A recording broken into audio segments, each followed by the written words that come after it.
If you like pina coladas and getting caught in the rain, if you're not into health foods, if you have half a brick. Oh! Hello everybody, I'm Movie Man, saving you from terrible movies one film at a time. And I'm looking for a date. And there's no one more dateable than Captain Marvel. Which, funny enough, that's what this review's about. So, while I wait for my text message to be received, let's go review the movie, shall we?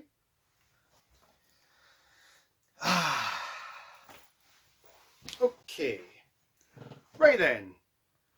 Until this movie came out, I didn't know much about Captain Marvel. Except from a certain night, if you know what I mean.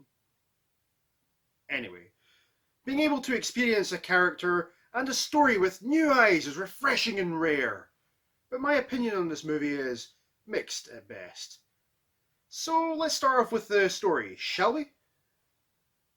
Set in 1995, Captain Marvel follows Carol Danvers, played by Brie Larson, a former US Air Force fighter pilot, as she turns into one of the galaxy's mightiest heroes, and joins Star Force, an elite Kree military team. She is mentored by a Kree called Yon-Rogg, played by Jude Law, a charismatic leader who prepares her for the war against their shape-shifting enemies, the Skrulls. But all is not what it seems with the Skrulls, who lend the movie a surprising touch of soul. Returning home with new questions about her past and identity when the Earth is caught in the center of a galactic conflict between two worlds. An entirely unfamiliar cast of characters? Check. Starting our story off on an alien world we've never seen before but has vibes of Star Wars? Check. The directors Anna Boden and Ryan Fleck, the team behind Mississippi Grind and Half Nelson? Double check. A MasterCard that I have no idea how I got? Wait. Wrong joke.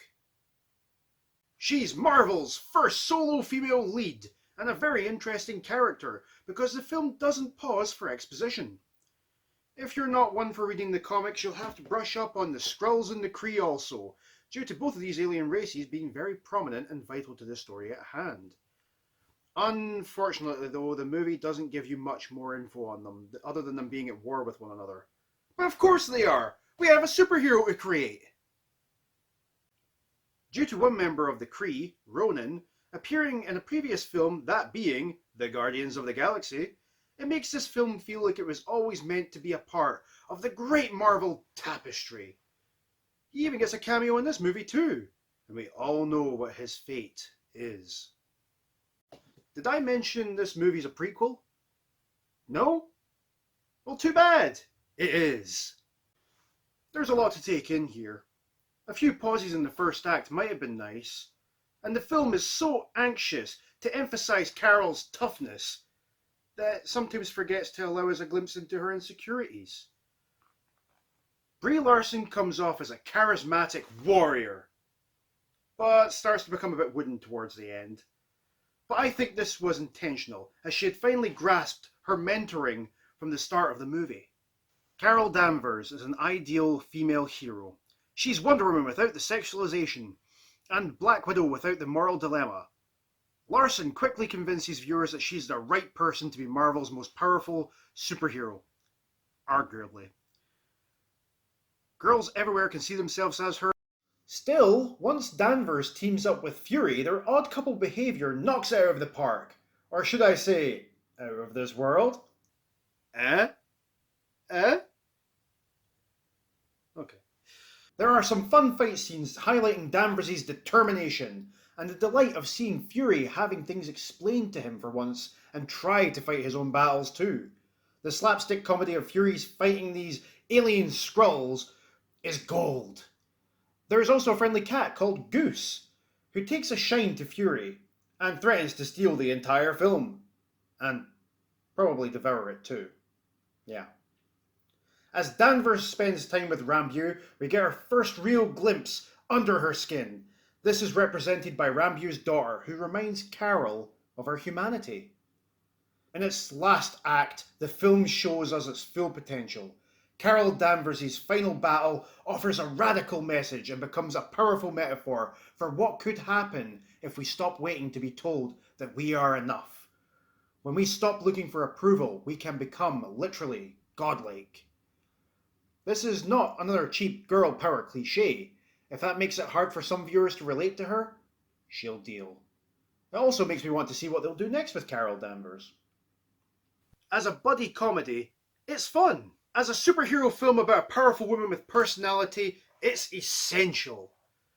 The film takes a while to get going, but when Carol Danvers takes off, she is unstoppable. Also, this is the first film since Avengers to have Agent Coulson back on the big screen. Another reason to like it.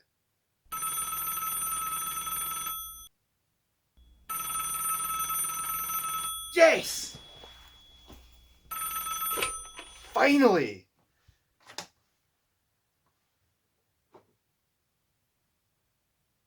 Hey, is this phone guy? Speaking.